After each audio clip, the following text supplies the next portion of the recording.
Assalamualaikum warahmatullahi wabarakatuh. Nama saya Rasya Safa Aziza dari kelas 5D Teknik Informatika UHAMKA. Pada kesempatan kali ini saya akan menjelaskan tentang 7 prinsip dasar dari testing.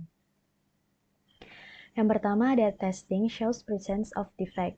Tujuan utama dari proses testing adalah menemukan cacat atau bug pada suatu software.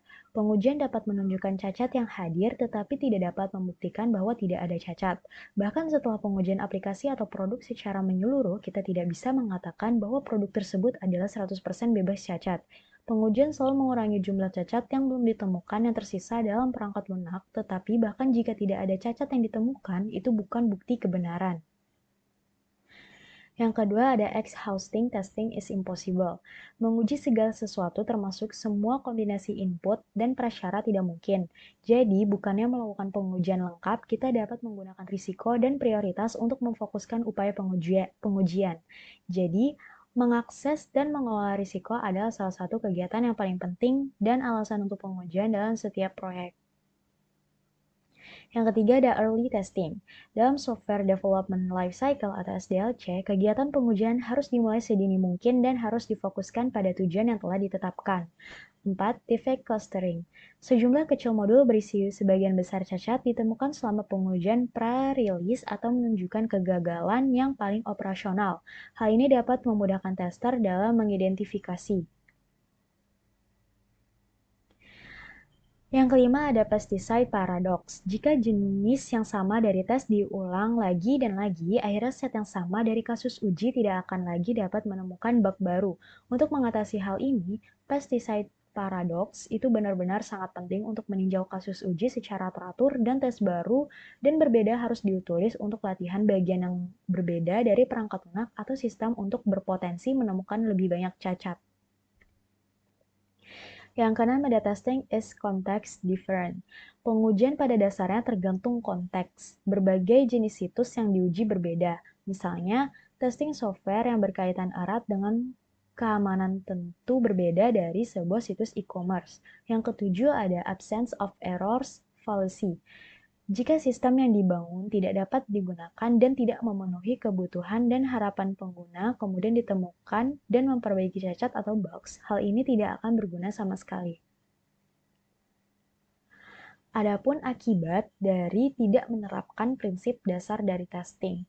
Dari penjelasan tersebut, maka dapat saya simpulkan bahwa akibatnya yaitu terdapat banyak bug atau cacat pada software karena tidak menjalankan pengujian. Hasil pengujian akan sangat menyeluruh karena tidak menggunakan skala prioritas. Waktu dan biaya untuk pengujian menjadi tidak efektif dan efisien. Memungkinkan munculnya bug atau cacat yang baru pada software jika tidak dilakukan pengujian secara berkala. Software tidak sesuai dengan konteks yang diinginkan oleh user atau pengguna. Pengujian software menjadi tidak berguna karena tidak memenuhi kebutuhan dan harapan dari pengguna.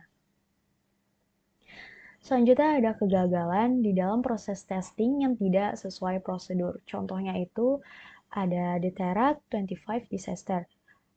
Terac 25 ini dapat mengobati kanker dengan dua cara utama. Yang pertama dalam mode elektron dan dalam mode foton. Mesin tersebut mengirimkan dosis radiasi yang jauh lebih tinggi yang biasanya digunakan untuk mode foton terfokus yang lebih sempit. Meskipun magnetnya masih diatur untuk berkas mode elektron yang lebih menyebar dan menyebabkan pasiennya meninggal dunia. AECL sebenarnya meluncurkan perbaikan untuk bug itu sebelum FDA memaksa mematikan penuh, memberitahu rumah sakit untuk menghapus beberapa tombol dari keyboard sehingga tidak dapat mengubah pengaturan saat bagian-bagian itu bergerak.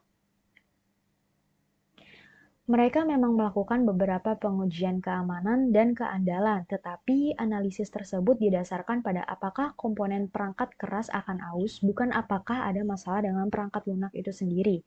Ternyata bug ini memang ada di perangkat lunak untuk mesin tersebut, tetapi mesin sebelumnya, Terac 6 dan Terac 20 dirancang secara berbeda, dengan mekanisme keamanan yang diatur langsung di perangkat keras untuk memastikan bahwa apapun yang terjadi, mereka tidak dapat mengirimkan dosis radiasi yang tidak aman.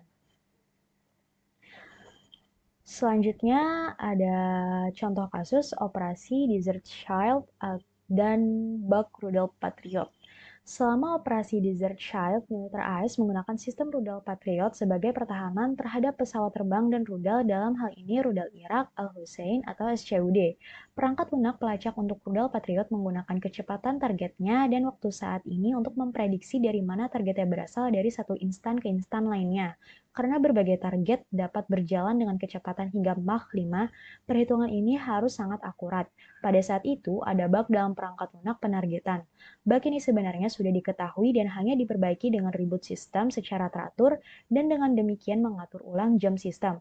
Ketika sebuah rudal Irak diluncurkan dan ditargetkan ke sebuah lapangan terbang AS di Dahran, Arab Saudi, terdeteksi oleh sistem rudal Patriot. Namun, pada titik ini, jam internal melayang keluar sekira 0,34 detik.